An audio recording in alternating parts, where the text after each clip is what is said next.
Hey! This is JJ and Alex. I made a name for myself, I told you I won't be denied. As you wrap up your day, it's time to get your fix of the teams you live for and the sports you love. This is JJ and Alex on 97.5, the KSL Sports Zone.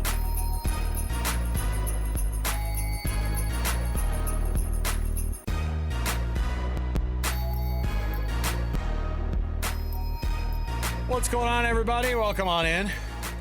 JJ and Alex, 97.5, the KSL Sports Zone. Oh, it's one of those weeks that you don't know what day it is the entire week. That's what happens with me. I know there's a lot of folks out there experiencing the same thing. So don't forget to pick up your kids on a Tuesday if you pick up your kids on Tuesday, all right?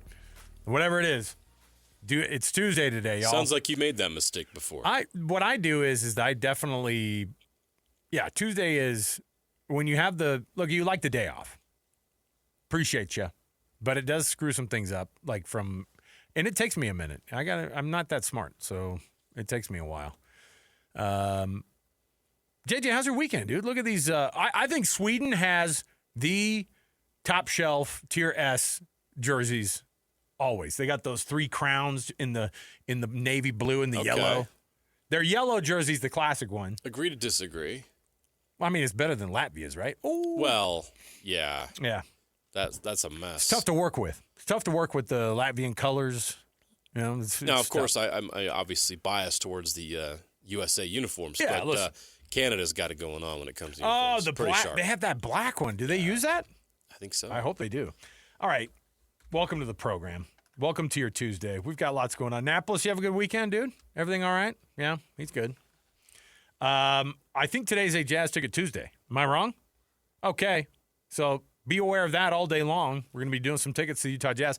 The All-Star break was what it was, and it's hard because I dipped in for the first few minutes of the very first game between the World and Team USA, or whoever it was, the Stripes or the Stars, whichever one it was, and I was pleasantly surprised that they were trying. And the effect that they were trying to have on this entire thing was 100% correct. Like, it worked. There were some guys from World. I think there are probably some guys who still weren't trying very hard. But I don't know. That's where we're going to start things off. We'll see what the All-Star weekend brought us and see if JJ was appealed to in any way, shape, or form with that game that has been such a struggle. But, man, let's kick things off here. It's officially the start. Let's get going right now.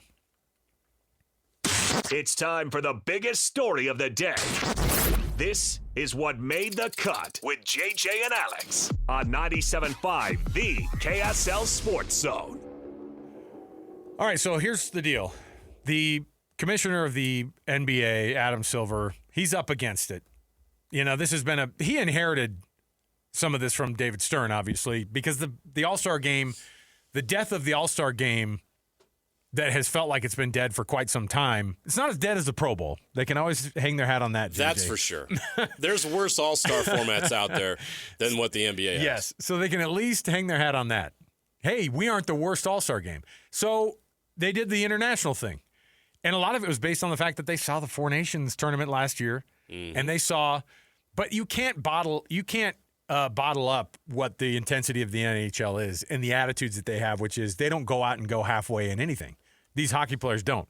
But as you're kind of getting to know how this thing happened, I liked it. I watched that first quarter, and Team USA came back, had a nice little they had to go to overtime in there, and I liked it. It was not enough for me to stay and to keep watching it, but honestly, most of my weekend was ruined by watching highlights of the dunk contest. That's all I could do is watch highlights only. That wasn't great.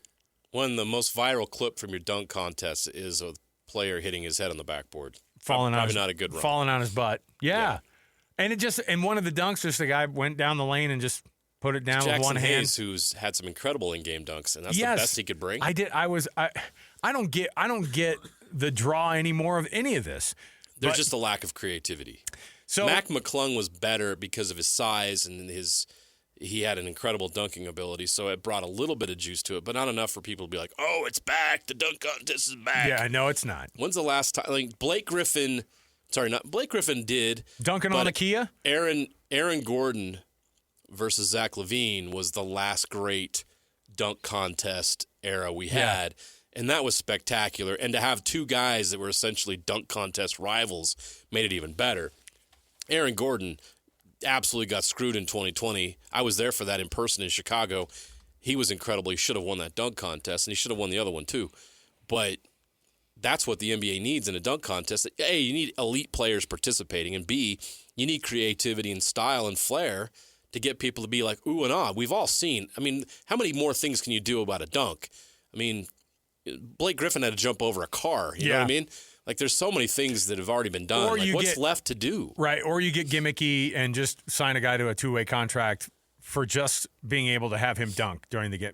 And the Mac McClung thing, and he felt like he got ripped off. He wasn't able to participate. And I'm going, dude, I mean, is he even still playing professional basketball? Is he still in a G League team? I don't know.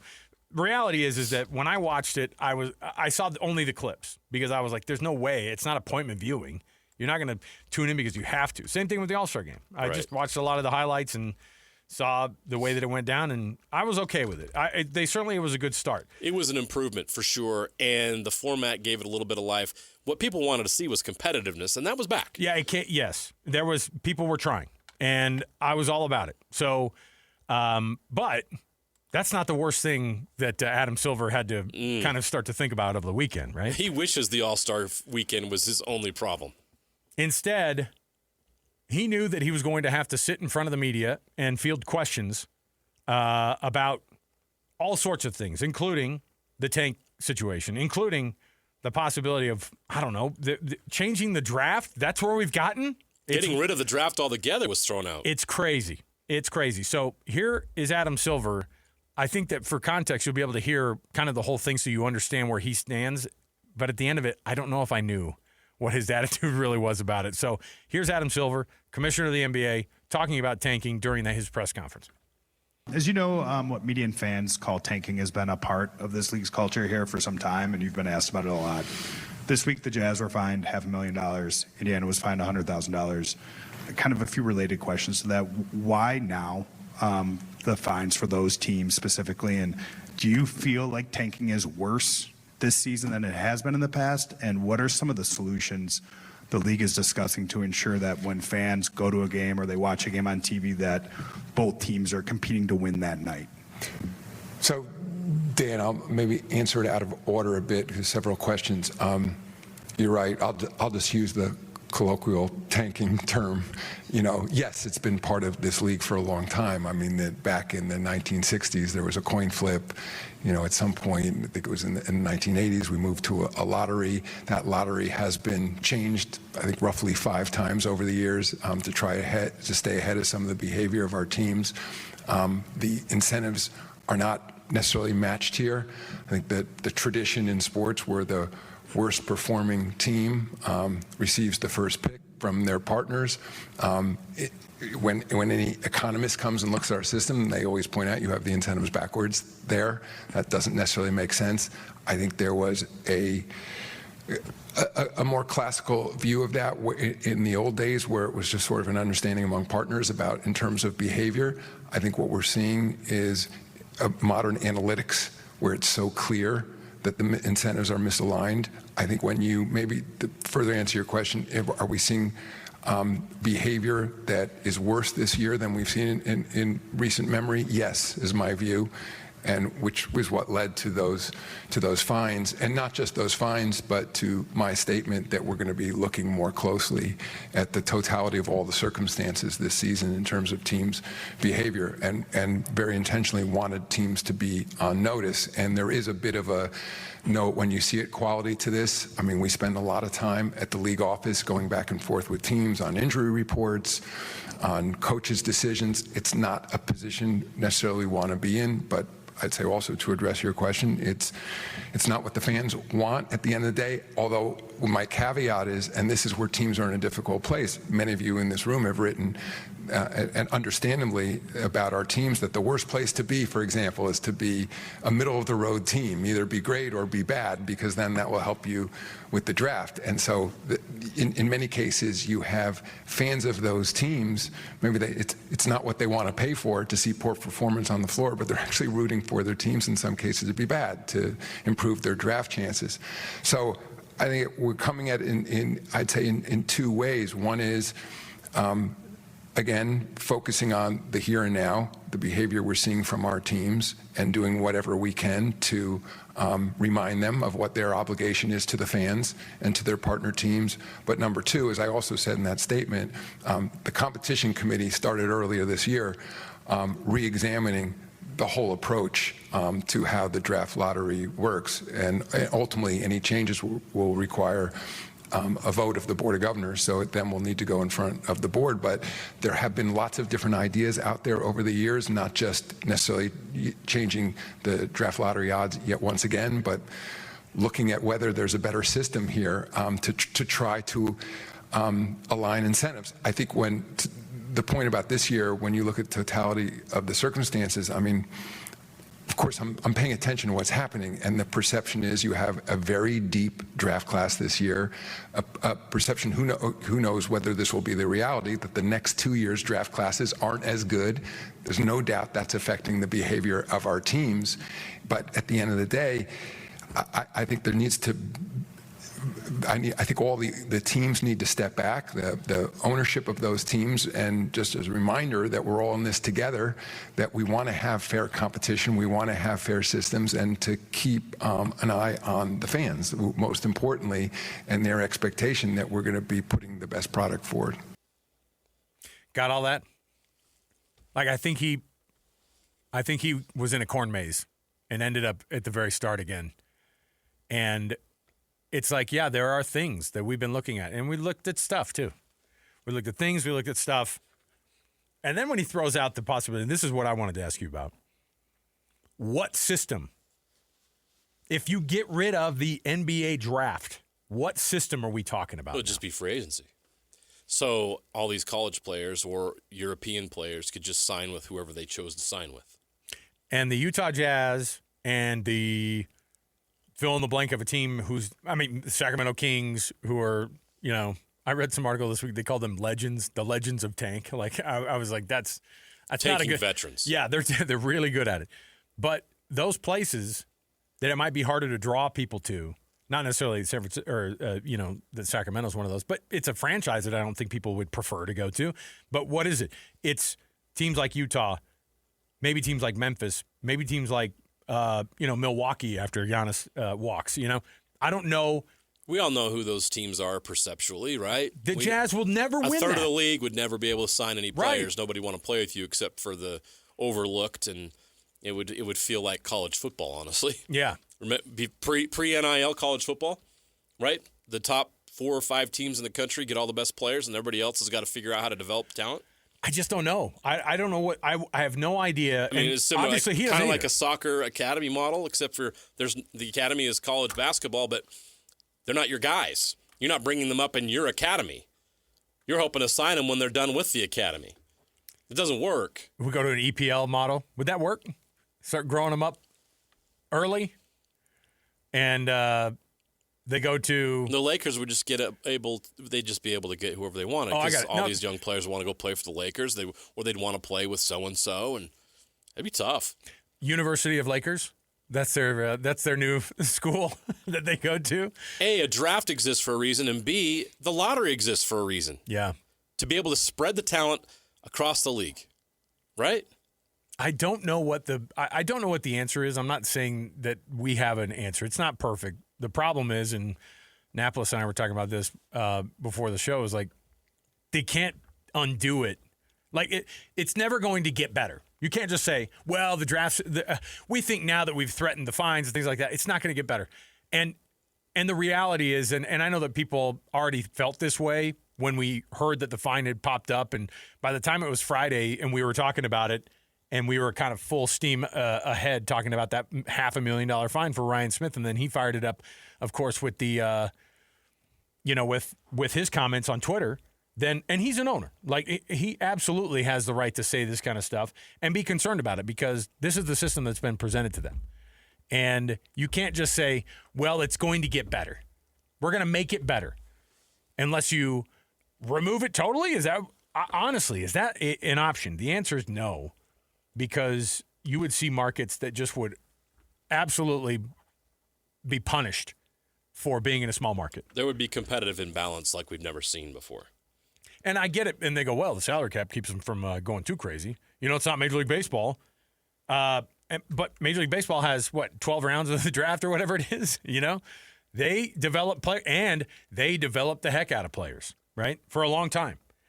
And I don't think that there is a real alternative. And so it's a tough thing for him to answer. Are they going to be, quote unquote, looking at it more? I mean, like, what is that? I don't know. Because here's another thing to pose. It's crazy to think what you're doing. And Mark Cuban, former Mavericks owner, poses, is tanking really that big of a deal? Okay. Read the tweet. Okay. Because I want to hear it. Because this guy, I'll skip some of the first part. I like getting the smartest people in the room to make comments about it. And here, I loved what Mark Cuban said. So he says that he tweeted this out, and he said the NBA should embrace tanking, and here's why. He says the NBA has been misguided, thinking that fans want to see their teams compete every night with a chance to win. It's never been that way. They go there for entertainment. The NBA is in the business of creating experiences for fans. Yep. So when you pay money, you expect to come away with an experience, right? I've heard Ryan Smith talk about this, where we have to provide a better experience, because that's what this is about. Going to an NBA game is an experience. Why is the NFL and college football king in this country? Because every game is an event, because every game matters so much. The NBA can't compete with that, but what they can compete with is creating an environment each and every game that leaves people wanting to come back for more.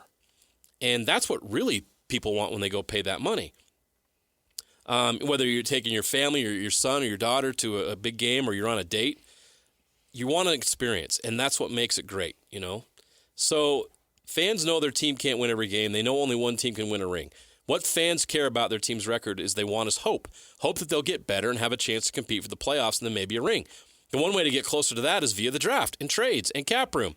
You have a better chance of improving via all three when you tank. We didn't tank often, only a few times over 23 years. But when we did, our fans appreciated it, and it got us to where we could improve, trade up to get Luka, and improve our team. The Mavericks are a great point. Like, they did tank to get Luka, and then they tanked again to hold on to a draft pick to get Derek Lively Jr. that they would have had to convey to another team. And then they tanked last year. At the very end. To try to get in the draft, and then it paid off big time for them. Yeah, not expecting that they would get number one. Tell the Mavericks that tanking isn't work or tanking isn't good. It's made their franchise over the last decade. So when they say, like, what's more egregious for a team to do? You sit a superstar in the fourth quarter and your young guys get a bunch of minutes?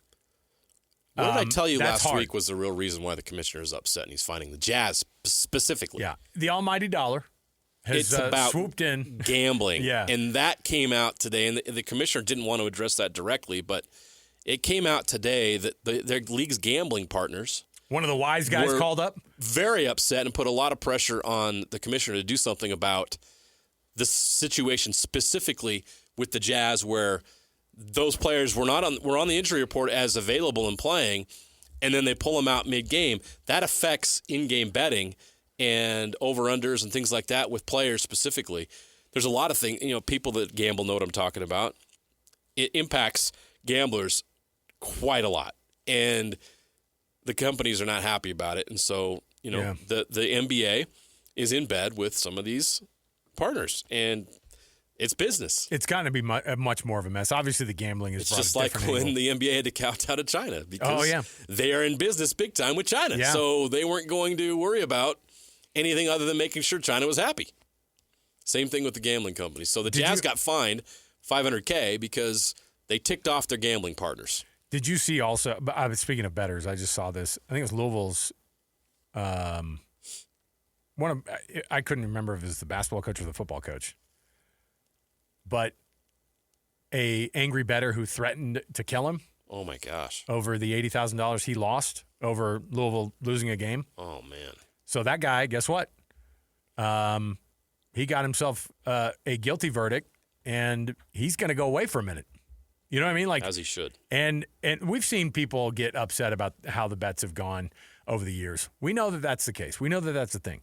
But it's just crazy to see that they're having to address this, and they're pretending like that's not the biggest issue. Oh, it's about competition. No, yeah, competition for the sake of being able to have a line on a game that they can actually put some money to. If tanking was a problem, they would have addressed it years and years ago. It's not a problem to the extent, and Mark Cuban brings up a great point that tanking actually helps teams get better, and that's just how it works.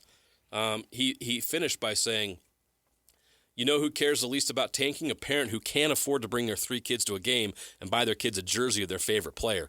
Tanking isn't the issue.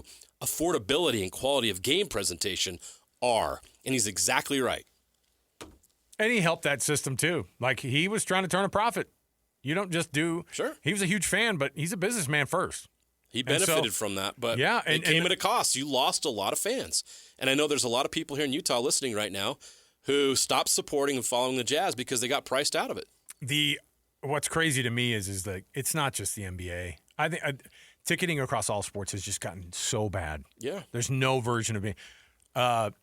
World Cup, the World Cup's in a real bad spot. They're having a hard time selling seats.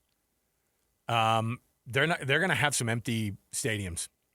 It's going to be bad. That's wild. The first time they have 48 countries in this thing, and you know the amount of money they're charging, it's not just not available for the normal person. It's astronomically not available for people who are soccer fans, right? And for basketball, you're right. Go to the game, buy a jersey. What? Buy a jersey at the game? No, it's one or the other, man. I can't do both. Right. All right. First part of the show today brought to you by the good folks at U of U Health. University of Utah Health. Hope is in our DNA. Learn more at uofuhealth.org. That's uofuhealth.org. University of Utah Health, for you, for life. We're going to come back. Let's get an update from Northern Italy, from our own Sam Farnsworth, who I think is just totally fully immersed now in the language, and I think he's going to give us a couple of tips on how to speak Italian. That guy's been there for a long time, doing a lot of work over there. Same thing with all of our other colleagues at KSL 5. So we're going to talk to Sam Farnsworth here, and we'll dip in with him, and you can get an update on the Olympics and much more to go in the show too. We got Jazz tickets to give away this hour. Stay here, 97.5 KSL Sports Zone. Accessing. When TV and radio collide. Love it. Wow. This is what you get. You're listening to JJ and Alex. Don't touch that dial. On 97.5, the KSL Sports Zone. Welcome in, everybody. JJ and Alex, 97.5 KSL Sports Zone. A little bit of Boston. Nice. Always nice. I still don't understand curling, so put it on my TV all you want. I have no idea how it goes. And you know what? I don't want to be bothered to look it up.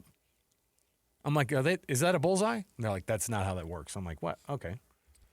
I don't get it. I still don't know any of the rules. I'm not going to sit here and pretend I do either.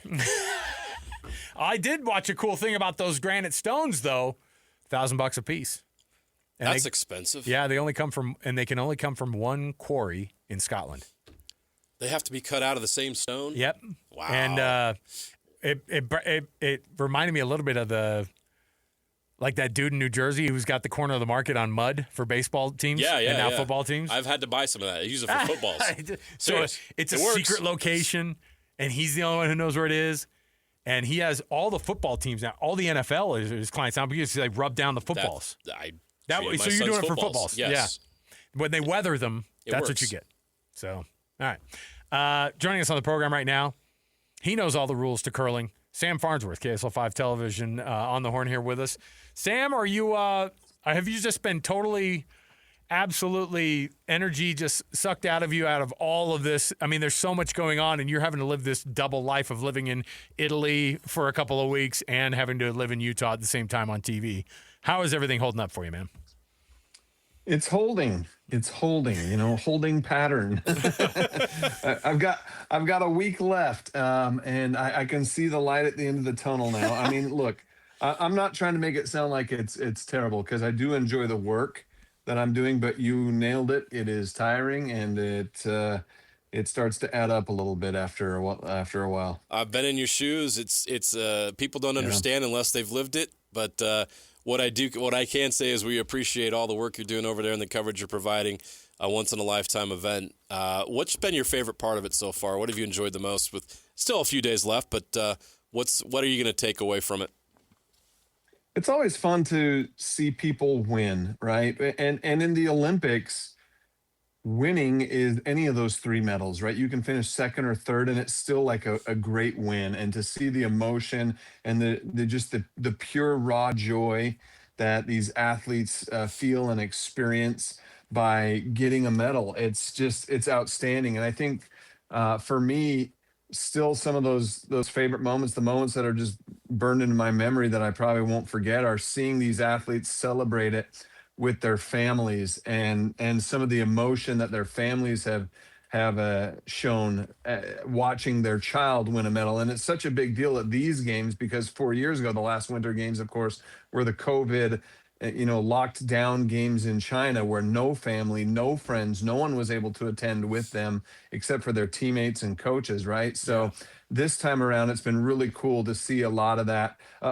There's so many of these athletes that were in the games 4 years ago that now have their family here with them. And even though maybe some of them haven't even competed for a medal yet, or didn't even get a chance to compete for a medal, they still talk about how having their family with them has been the highlight. And for me as a reporter, watching them experience that with their family and sharing that emotion has been a highlight as well. I think I asked you this last week, and I'm wondering how Team USA is competing compared to with what the expectations were. I know the team pursuit on the speed skating, that was a shock that they lost, because that's just a team that doesn't lose. They've been the best in the world, bar none, and so I've been looking at Italy is having quite the they are having quite the games. I know it's at home for them, but man, they're showing up big time. And the home country usually does. I feel like we're kind of struggling though. Yeah, I'm right there with you.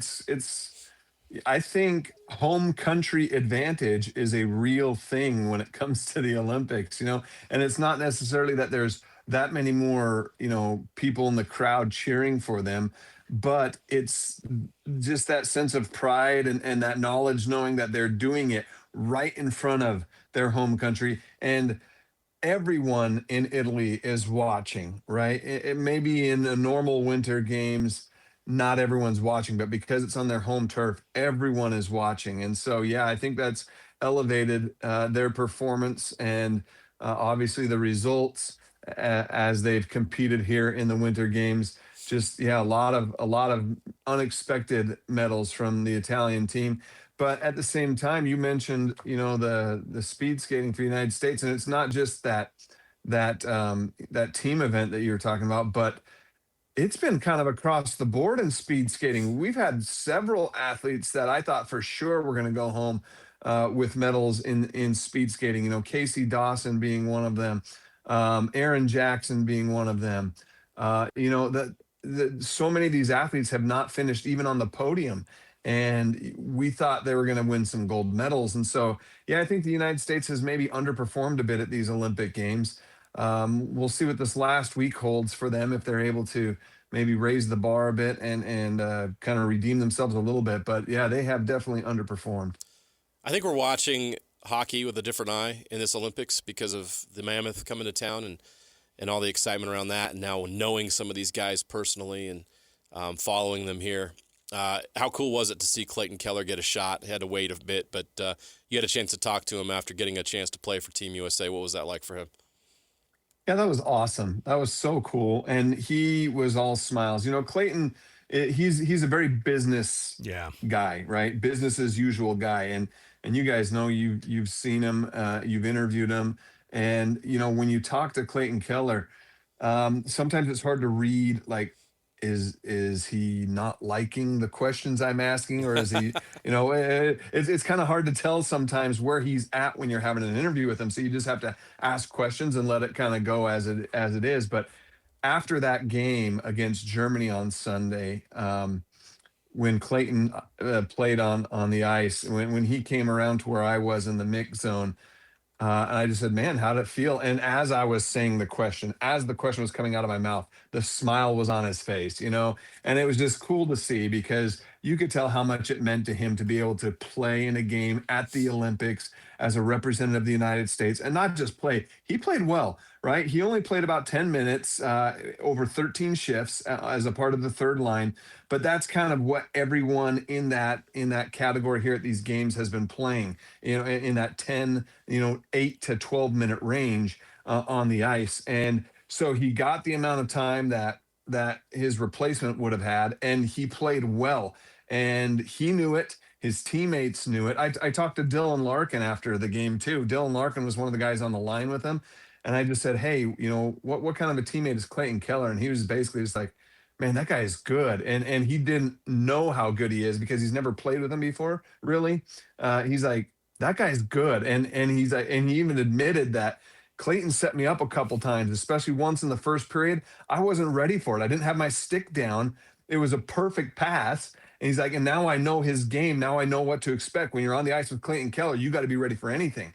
And it was just kind of cool to hear his teammate talking about how good he is and how well he sets up his teammates. And so all of that combined, the way he played, the way his teammates responded with him on the ice, it's definitely reflected to head coach Mike Sullivan now, because as we saw the team practice today, he was back out there practicing with that third line again with Dylan Larkin and Tage Thompson. And all indications point to him being right back on that third line again for their quarterfinals game tomorrow.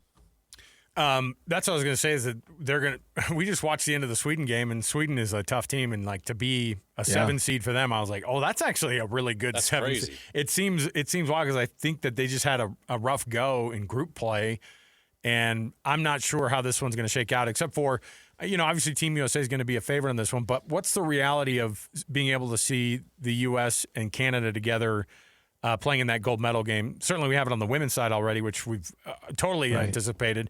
To have it for the men's would be really, really awesome, but what are the chances that really actually is going to happen? I think the chances are still pretty good. With the way the United States has played, the men's team has played so far through this tournament play, they've played very well. Even Sweden, I would say, is definitely a better team than Germany, but Germany's very good. Germany's got some NHLers on their team, and the United States handled Germany pretty well. They got off to a little bit of a slow start, but once things started to click, it really got going, and the United States were able to handle them well. I think defensively, we need to see a little bit more overall from the United States team, especially against Sweden. But I still like the chances of the U.S. and Canada meeting up in a gold medal match, and it's what everyone wants. The players want it on both Canada and the United States. The media that I've talked to, even media that don't represent Canada and the United States, they want to see that rematch because everyone remembers what they saw in Four Nations, right? And the emotion and everything that was there on the ice for that matchup. They want the rematch here at the Olympics. So it's important, though, for the United States not to get ahead of themselves. I don't think they will, because there are teams like Sweden and Finland. Finland's an outstanding team. They have all but one player on the roster that's in the NHL, and that one player was an NHLer. So, I mean, they're just as good and as talented, maybe not as good with depth as Canada and the United States, but they're right there with them. So you can't take any games off at this point, but I still like the odds of the U.S. and Canada meeting up in a championship. Was it a surprise that Veggie hasn't been playing much for Czechia? I thought it was because you look at the roster.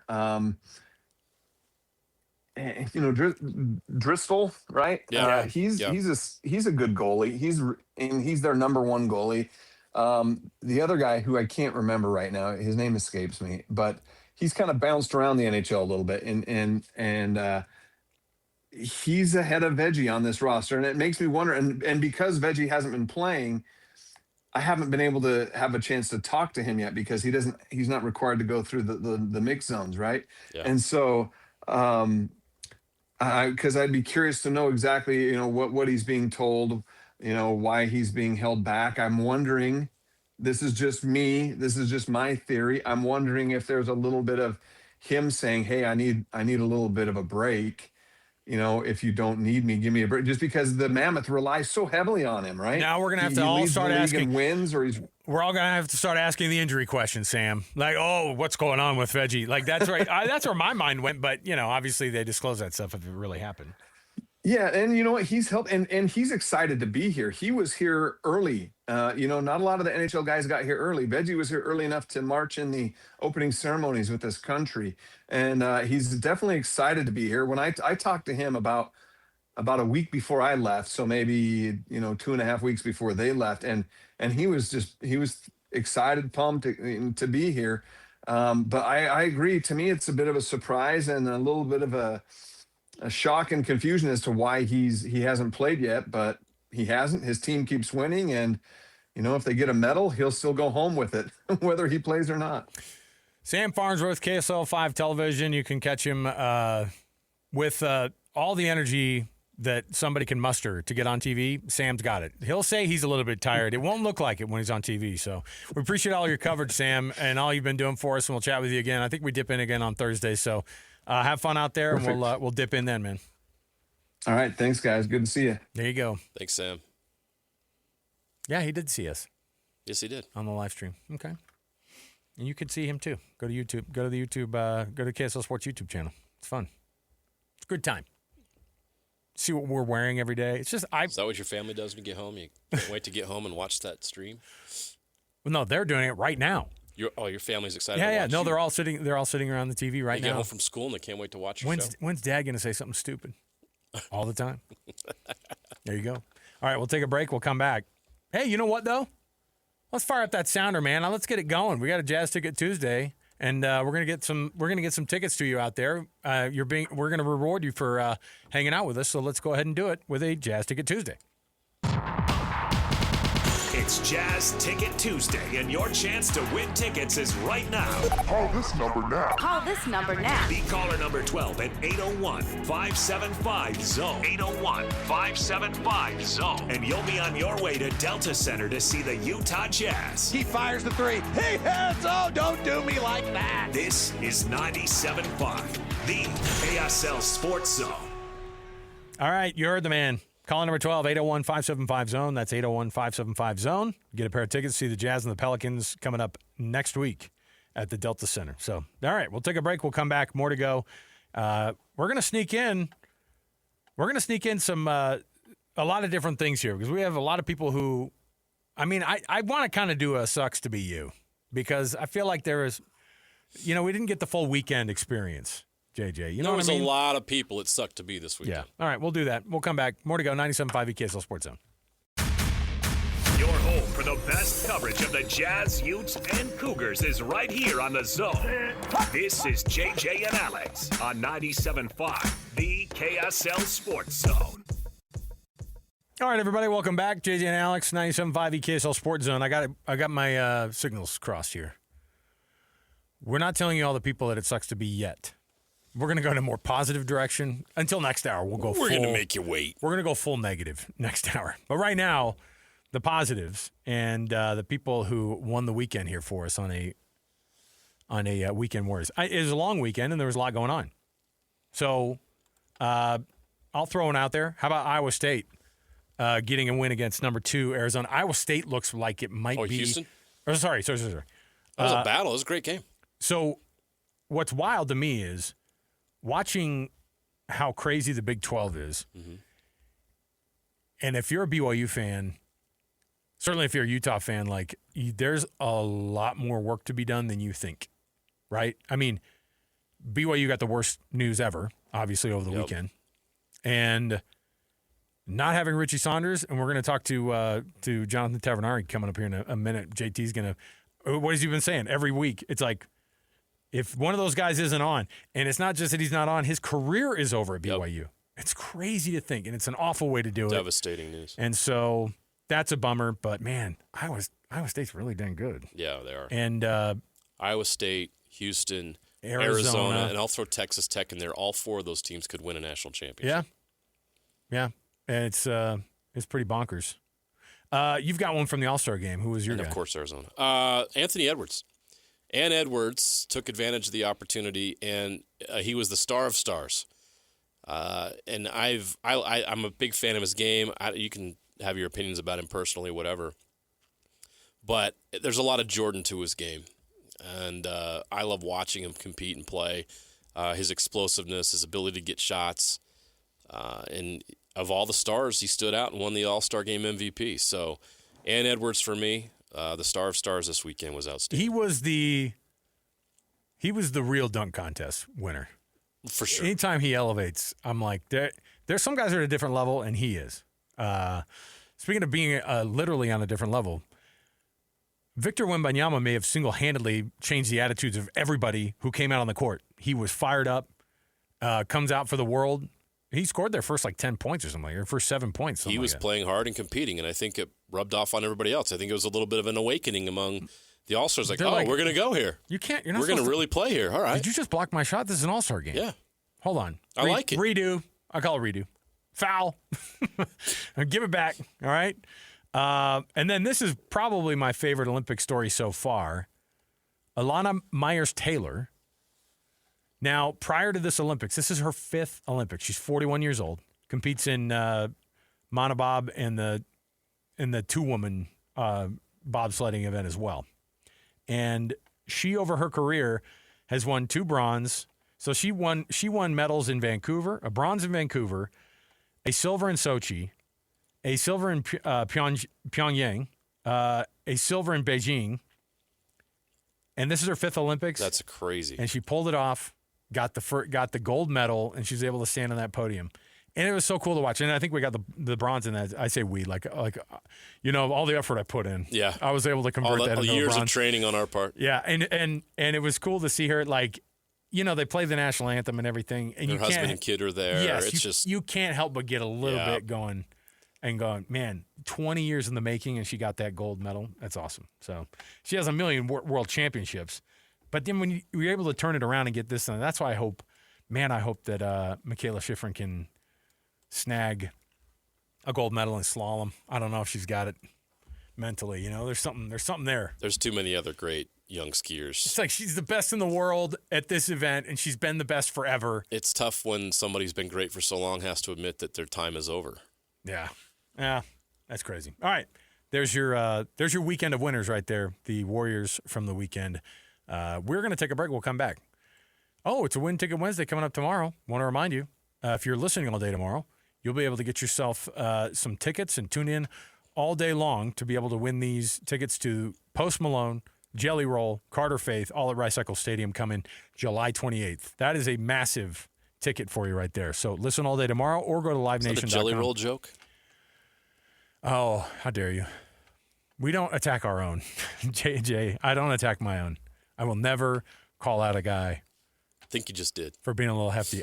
Listen, it was a. He's lost a lot of weight too. He has. It was a pun that I was not intending. So Jelly Roll. Don't you love when your mom would be like, who's Jelly Roll? You're like, Mom, you ruined it. I can't listen to him anymore. Oh, I really like Post. Do you call him Posty? I heard somebody say that. Oh man, that's cringe. It listening does. to you even do that. I know, voice. but all of us have parents who've tried to say that kind of stuff. Well, now we're those parents. I know. I do it to my kids. I'm all, hey fam. They get in the car. They're like, I'm out. Hey fam. They hate me when I do that. Okay, we'll take a break. We'll come back. More to go. 97.5 EKSL Sports Zone.